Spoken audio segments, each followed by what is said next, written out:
reading, comprehension, and basic writing skills. კითხვა, გაგება და წერის ბაზისური უნარჩვევები. 2022 წელი. ავტორები თ.ბაიაშვილი და մ.მელაძე. მეათე გაკვეთილი. The reality of child mining worldwide. Somewhere in the world, at this very moment, in a mine, children are hard at work. They may be laboring underground in terrible heat and darkness.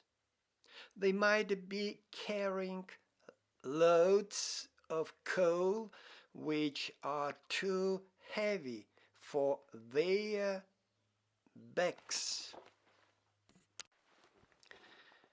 They may be breaking stones in a mine using only a hammer, or may not be protected from dangerous chemicals, explosives, or other dangers. The money that they earn is important to ensure that they and their families can afford even only the basics of life. There are over 1 million of these children worldwide. They are the child miners, and they are digging for survival. While all forms of child labor are harmful to children, those who work in the mining sector are in particular danger, working in conditions that raise a serious risk to their health and well-being, risking them for serious injury or even death. In the absence of proper medical care, injuries and health problems experienced in the course of their work will have a lifelong effect. In the Mererani gem mines in Tanzania, for example, children as young as 8 or 9 move 30 meters underground to spend 7 or 8 hours a day and dig through narrow passages without ventilation or proper lighting. Tunnel collapse is an ever-present danger. Sometimes boys hide in the mine tunnels deep underground during the explosion, hoping to be the first to find exposed precious stones. The bonuses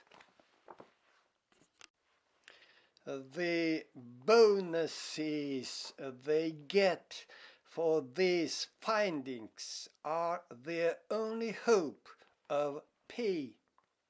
Because of the risks they take, many of these children suffer serious injury or lose their lives.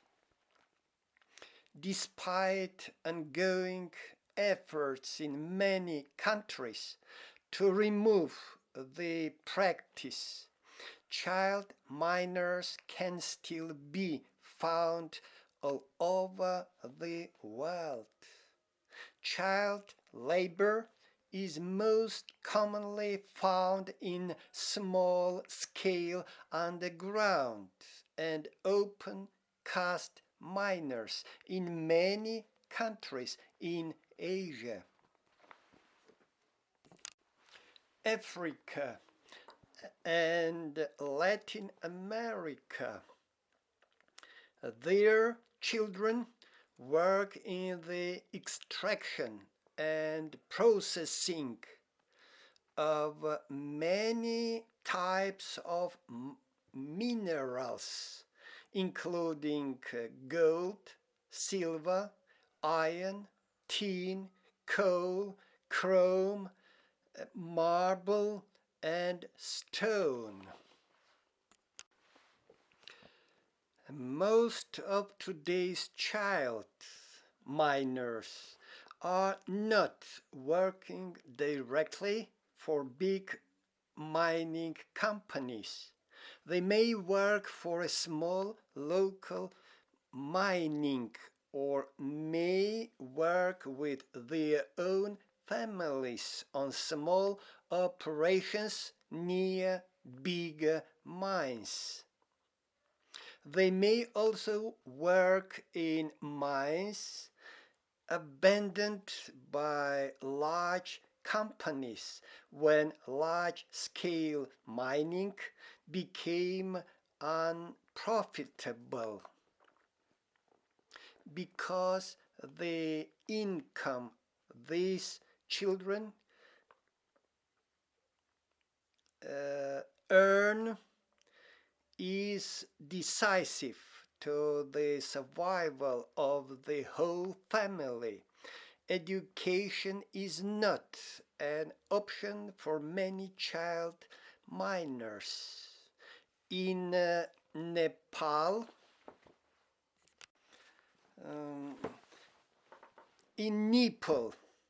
girls as well as boys work long hours in mines.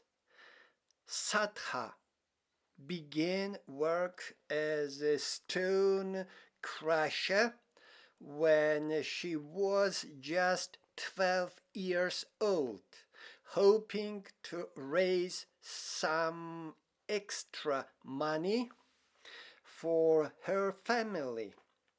Her wages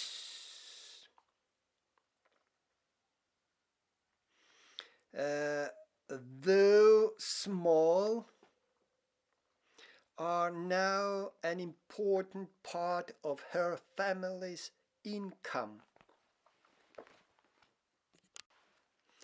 Adding the small earnings from farming livestock.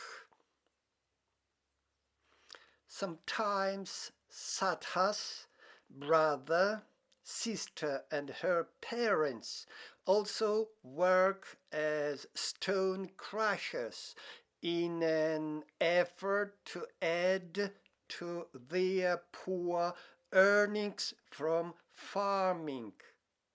Their combined efforts earn them nearly 1,400 rupees.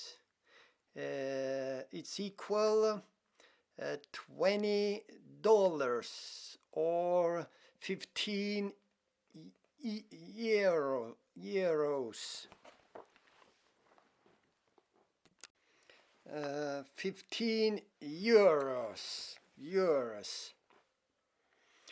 a week. Although the local school is only a short walk from her home, Sadha does not think that education is an option for her. Even though she would prefer to be at school, she simply says that it's too late for her to start now. To the question why she continues to do this back-breaking and dangerous work, Sadha sighs and stares at the sky. There is no alternative, she says.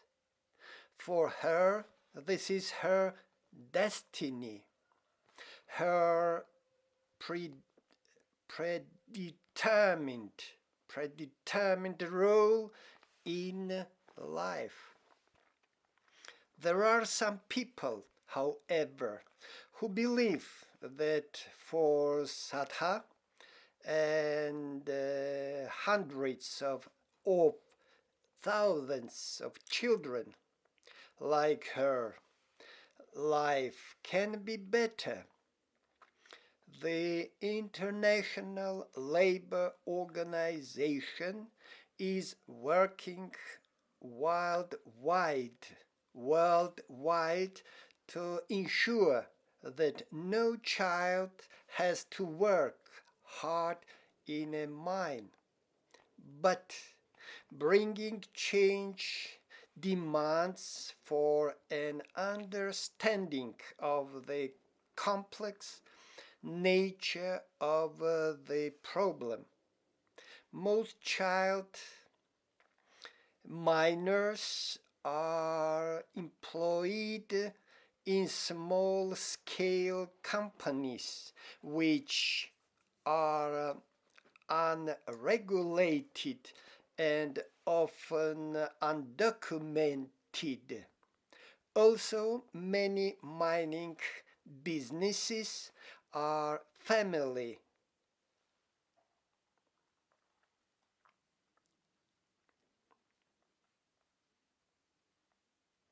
With the money are family run. With the money from mining often ensuring the family survival. Children cannot be protected from labor in the mining sector without giving enough alternative sources of support for their family. Children who leave mining must then have access to good quality education with real prospects of meaningful employment when they leave school. This is the only real way of breaking the cycle of poverty which causes their communities work in mines. Miners have been helped to organize cooperatives and to improve their productivity by getting machinery, thus removing or reducing the need for child labor. They have also been helped by developing essential services such as schools, clean water, and sanitation systems. While projects on the ground can help child minors in a direct and practical way. Only worldwide awareness of the problem can mobilize the international effort that is needed to end the practice for good. In the meantime, all around the world, thousands of children are still hard at work, digging for survival.